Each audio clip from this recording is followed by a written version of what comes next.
Very often in the classroom in order to make teaching and learning also interesting, because this is something different, no? This is something different than chalk and talk only. So word stress is the topic that we are going to study. So first of all, let me tell you something about stress, because stress is a specific feature of English.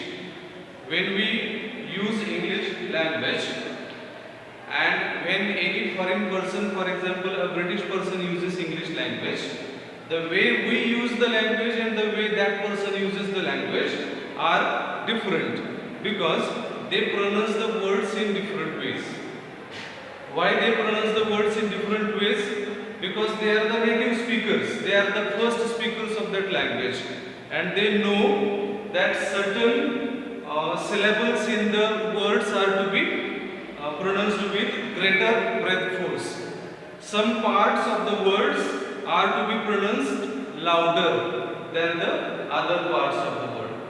So when we pronounce initial part of the word somewhat loudly, giving stronger breath force, we say that particular syllable receives stress. So before we start with the stress, we should know what syllables are, because syllables in the words are stressed. When we say a particular word receives stress, what we are expected to do is, we have to identify the syllables, we have to identify the number of the syllables, and then there are certain rules which tell us which one is the syllable that is more prominent, more important. So we have to give stress on that particular syllable. No? So first we'll see what syllable is. No? Syllable, you might have heard the word before also somewhere. In Marathi we call it as avayav. Somewhere in Marathi grammar you might have studied. We can break words into syllables, isn't it? So in simple language, how we can define syllable?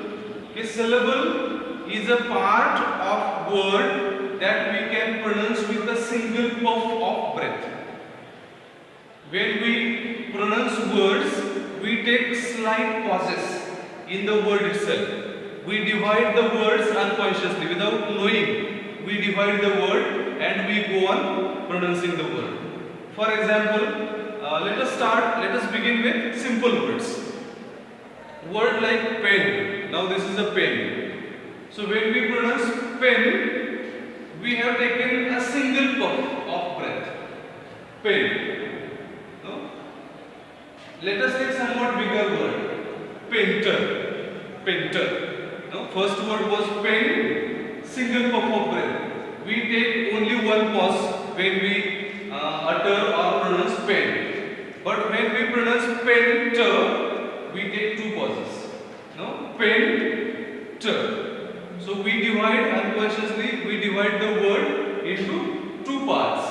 So that word has two syllables. Pen has single syllable, one syllable. Painter has two syllables. If we take example of carpenter now, carpenter is somewhat bigger word now. Now when we pronounce the word carpenter, it is carpenter. So we take two pauses, we divide the word in three different parts when we say carpenter. So carpenter. So this word has three syllables. No? So the basic thing, the first step in identification of the syllable is to identify number of vowels. And for that particular thing, we have studied identification of CV structure. Do you remember? CV structure. If we are able to identify CV structure of the words, we can easily identify how many syllables are there in the word. Because there is one simple rule. What is that rule? The number of syllables in a word are equal to number of vowels in that word. If we count vowels, and if the vowels are 3, we can very easily